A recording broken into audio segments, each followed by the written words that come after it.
Hello everyone and welcome to another episode of Jedi Talk. Oh, why am I doing a lightsaber, you might ask? Because this is a live episode of Jedi Talk. It's actually not live, I'm just doing when I say live, it's not being live streamed or anything like that, but it is going to be a YouTube video, and you can look at me while I do this, and I don't know why you'd want to, but I'm doing it anyway.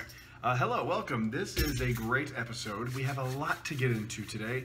There's been a lot of Star Wars news, little stuff here and there, nothing substantial, not like a trailer or anything like that, but there has been a lot of stuff, especially coming out of D23, and a few really cool little nuggets out of San Diego Comic-Con over the weekend. So why don't we go ahead and jump on into Jedi Talk episode, whatever this is. I think it's like 14 or 15, maybe it's, I don't know, this episode, how about that? First up here, before we get into anything else, please follow me on Twitter at It's Dreamy Brat, and yes, that's a joke, and my co-host Lumberjack Rican, who is not here today. He is working, and Tuesday is my day off, so I'm doing it today solo.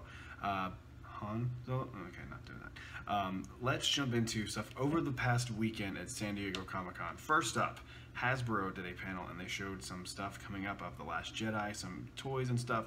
The first thing that's of note is something that I think is actually really, really, really cool. A new Hasbro Force Effects lightsaber, which is this. This is a Hasbro Force Effects lightsaber. This is Luke's from Return of the Jedi, my favorite lightsaber of all time. I love the hilt very much. It's very cool. They actually showed Daisy Ridley, aka Rey's, put that down, lightsaber. So it is no longer Anakin's. It is no longer Luke's family lightsaber. This lightsaber now belongs to Rey. Rey still could be part of the Skywalker family, but we don't know that officially yet. We have no confirmation of that. Anyway, I'm starting to lean to the side that I don't think she is a Skywalker, but who knows? I've been wrong before. If you don't believe me, go listen to the Tron episode I did of the Daily Disney Blog podcast. Let's see what else. Now, there's some figures that are coming out, and of course, you know, it's the 40th anniversary of Star Wars this year. So they're not just doing Last Jedi stuff. They're doing some really cool action figures. They're doing Leia on Hoth, Luke, and Wampa, which is now with a removable arm, which is very cool, and Darth Vader and an Imperial probe droid. I will probably get the Wampa one. I like that a lot.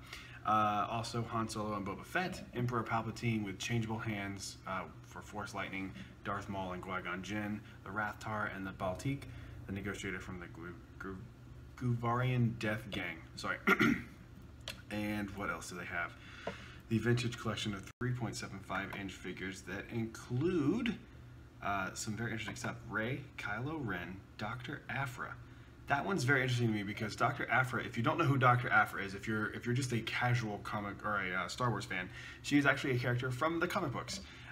She's doing very well right now. Her comic book is doing very well. So hopefully we'll see more Dr. Aphra either in a new show, maybe you know what? Maybe she's actually in a show that I haven't seen yet. I forget the name of it, but it's the little short 2-minute episodes that they put on there.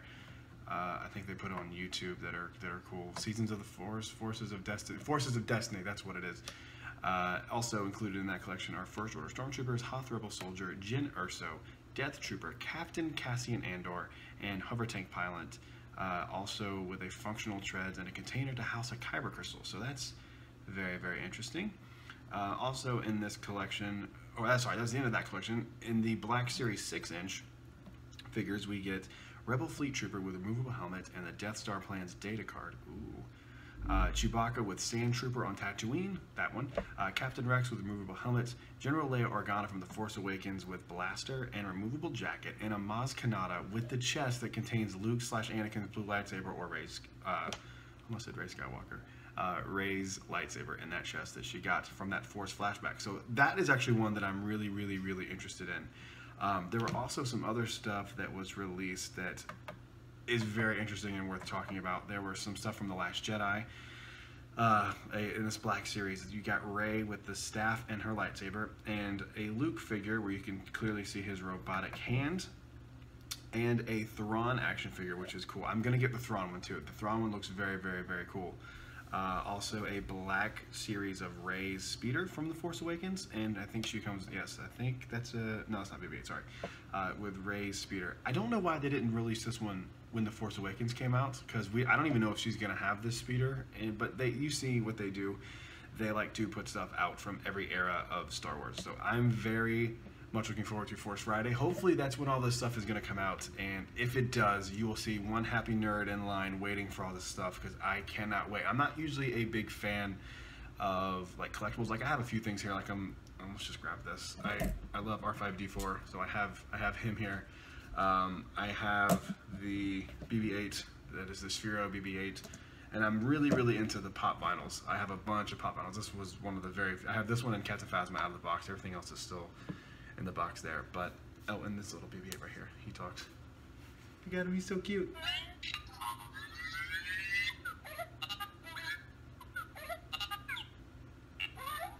He's adorable. But I've recently gotten into collecting some stuff. The only two figures I have from The Force Awakens are Kylo Ren, and this is the Black Series, and Rey. And I actually got those at Star Wars Celebration along with that poster behind me. But I bought those at a booth there. I love R5D4. I have the GameStop exclusive 40th anniversary R5D4 over there and some more. I love R5. I got a few things here and there, but it's not like I'm not like somebody who will go and get a complete set type thing. There's a few here that I really want. I definitely want the Rey's land speeder. I've always loved the design of that. I think it's really cool, and I definitely want the Luke. And the reason I want the Luke one is it's not just because it's a Luke figure, because I don't even own a Luke figure up until this point. But it's cool seeing the mechanical hand, and you can see it in the pictures that they posted online from the Hasbro booth. So it's very interesting. I also just saw that the Force Effects lightsaber now comes with a removable blade, which that confirms that now I'm buying that Force Effects lightsaber. The one thing that I don't like about the Force Effects lightsaber is that you can't remove the blade. Now that that's not an issue, I will definitely be buying that Force Effects lightsaber. Another $150 straight to Disney and Lucasfilm. Alright, up next we have something pretty interesting. Everyone knows I'm a big fan of the Star Wars books, even though I haven't been caught up yet. There's just so much Star Wars stuff to get into, and I have so little time to do all this. But there is something very interesting from DK, who is a publisher of the visual dictionary books, those big honking books, like coffee table books that you see with Star Wars stuff on them. They have released something very interesting. There is going to be a Last Jedi sticker book that I'm sure my son will want very badly. But the interesting part about it is not the fact that it's a sticker book. The interesting part is that they have shown some really interesting stuff on the cover of this. On the cover you'll get to see Rey, not anything special. You see Rose and Finn, you see BB-8 and an A-Wing, and I forget the little popples, I think is what they're called, the little things that live on Act 2. Little adorable little bird looking things that are so cute that everyone's been talking about. Poe, and then you see the Stormtrooper with that new weapon that you saw in the behind the scenes thing, and we will do a full breakdown of the behind the scenes thing, I promise. I just haven't had enough time to do it yet. But I will be getting that done very soon. And you see the Stormtroopers with their new armor. On the helmet, it looks like they have like a little black stripe thing. The new Stormtroopers look badass. I love them very much. That new little weapon clamp thingy, I'm very interested to see what that's going to be. I cannot wait. It's very odd that the details of this came from a sticker book. And the most important detail that I forgot to mention is that Kylo Ren is on this sticker book, and he is wearing a full-on cape. Because in The Force Awakens, you have that little like weird thing that came down to like here. I have the Kylo Ren costume from The Last Jedi, and it's not a full cape, but it's like a little thing that comes like here and kind of comes back that way. You know what I'm talking about. But he's got a full-blown cape in this, and that is very interesting. I don't know if this is going to be addressed, but I'm curious. Since all that stuff that he had, the Darth Vader melted helmet, that was very loud, the Darth Vader helmet that was melted and had that melted effect to it, I wonder if that is going to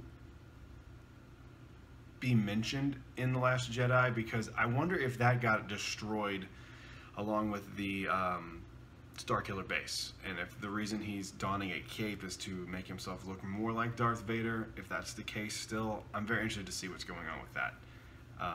So we will have to wait and see, but that's interesting that we got our first look of Kylo Ren in his full costume, and he is wearing a helmet, by the way. On a sticker book cover, and the cover on this says cover not final, but this is an officially released thing from DK, so we will have to wait and see. This is getting very interesting. Going back to a little bit of older news here, Ron Howard recently put a first look of Donald Glover as Lando Calrissian on his Instagram account, and it's very cool. He is kind of in a lean down looking at something like this kind of look there. and he is donning a all yellow jumpsuit looking thing, which is very cool. I'm very interested to see how this movie comes together. I know if you listen to my podcast, that was the announcement of the directors being let go of the Han Solo film. I was kind of upset that they were fired, because I think they're great directors who have a very unique vision. But I think this film, that Phil Lord and Chris Miller were doing, I think that it's not the tone that Disney wanted. And Disney has the right to be like, look, this is our money we're putting behind this, and we don't think you understand what we want. Let's get someone to take it more seriously. And I think Ron Howard's going to be a great director for this. I overreacted a little bit when that news came out, but you know, when it's the internet, what do you want? But it's coming together very well. I cannot wait to see a trailer or a behind-the-scenes thing of this. I'm very interested in seeing what the tone of this movie is going to look like. I think we're going to get close. I think we're going to get it before we get the last trailer for The Last Jedi. So hopefully we will get it very, very soon, because I want it so bad. And the last little piece of news here, and more book news actually, and then we'll wrap this episode up. A very cool cover for the Art of the Last Jedi book that is coming out. I own the Art of the Force Awakens book. I love those books with the, like I said, the visual dictionary type books, or the art style, the art books that show all the concept art for these films. A Last Jedi one, yes please. I don't think it'll come out until after The Last Jedi comes out. I didn't see in the article, I kind of breezed through it. But I don't think it'll be coming out until after The Last Jedi comes out, which would totally make sense, because you don't want to have them be like, oh, this is the Knights of Ren, and you go to see them, you're like, what, the Knights of Ren are in this movie? Or just for an example. And I would like to have it afterwards, so they don't have to hide anything. They don't have to keep a secret. You know, the movie's out, we can go see it, and then just get home, take that book, and just look through all the cool concept art that they did for it. So that is it for this episode. Thank you so much. We will do a full breakdown of The Last Jedi behind-the-scenes video that was released at D23. I haven't had a chance to do it yet, but I'm going to do it right after I do this video, so make sure you look for it soon. Thank you so much for following along with this episode. You can follow me on Twitter at itsdreamybrad, and on Periscope and Instagram as well at itsdreamybrad. You can follow Josh on at LumberjackRican on Periscope, Instagram, and Twitter. Thank you so much. Hit subscribe down below to stay in tune with all Disney and Star Wars, Disney parks, Disney movies, all that news. We cover all of it here at the Daily Disney Blog Podcast. So thank you so much for listening, and we will see you next time. Have a great day. We'll see you in the parks. See you.